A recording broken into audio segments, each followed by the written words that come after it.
At some point in time, you'll have a need to change out the blade on your compact table saw. In this video, I'll walk you through the step-by-step process to do so.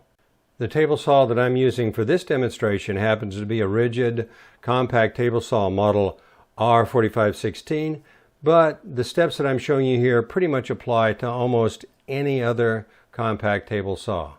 So let's get started. The first thing you want to do is make sure your table saw is unplugged. And find the two wrenches that came with your table saw, one with a small hole, one with a larger one. And you're probably going to want to have a pair of gloves to protect your hands. Next, you want to take off the blade guard.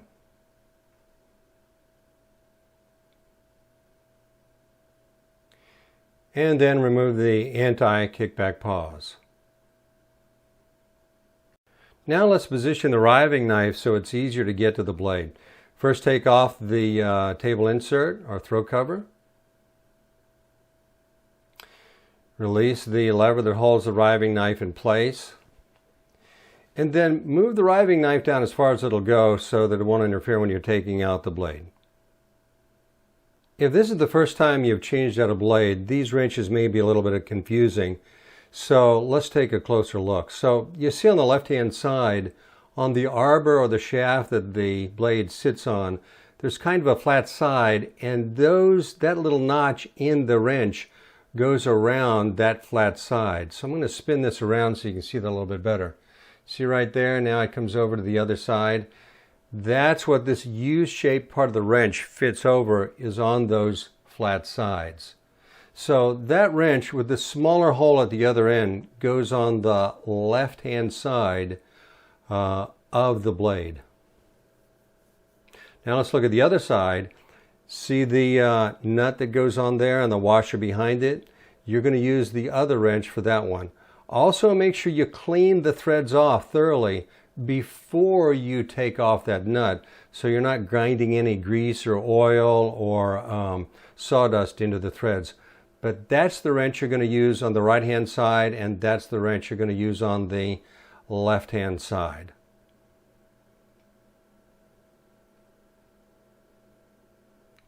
It's probably not a bad idea to wear gloves during this operation. Now what I've done is I've already positioned the wrenches on there, and you notice I'm holding one of them with my left hand and I'm pulling it back with my right towards me at the front of the saw. Now I'm going to take off my right glove so I can get to that nut and washer a lot easier without dropping it down inside the saw.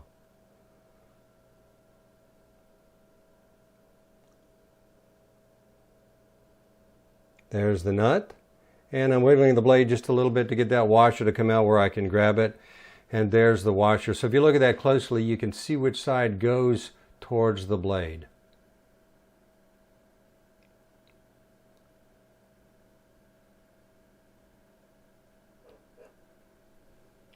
So now let's take the blade off and set it aside.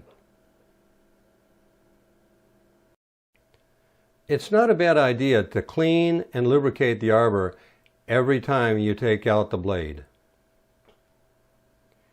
Here you see a close-up of the threading. So you just need a drop or two on those threads so that when you put the blade back on and the washer and the nut, it goes on easily. It also prevents oxidation. And here we want to take a look at the washer nut again.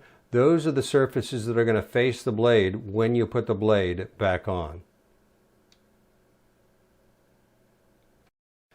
Now let's put the blade back on the arbor and notice the direction of the teeth. The facing edge of the teeth should be facing you as you're standing at the front of the saw.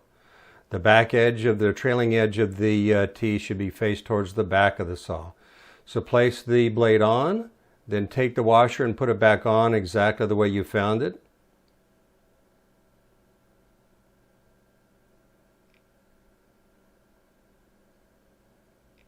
And then go ahead and put the nut on, again, the same way you found it as you took it off the arbor. Now I'm using my bare hands here because I don't want to drop that nut down inside the saw. But since that hand's going to be getting close to the blade again, I'm putting my glove back on. You're going to position the wrenches just like you did before, one on the left-hand side on that flat side, and then you're going to take the other one and put it on the nut. But this time you're going to be pushing in the opposite direction, so I'm pushing towards the back of the saw. Now you don't have to make it too tight, it just needs to be firm, so don't over tighten.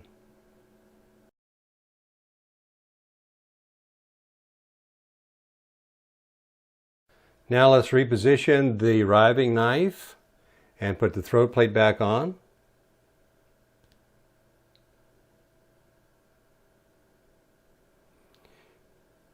And always make sure you lock it into place.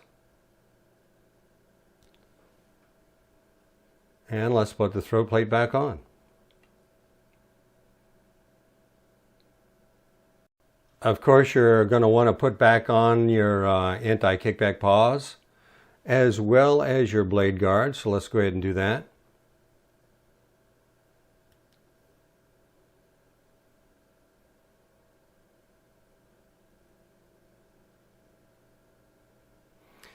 And now you're ready to go.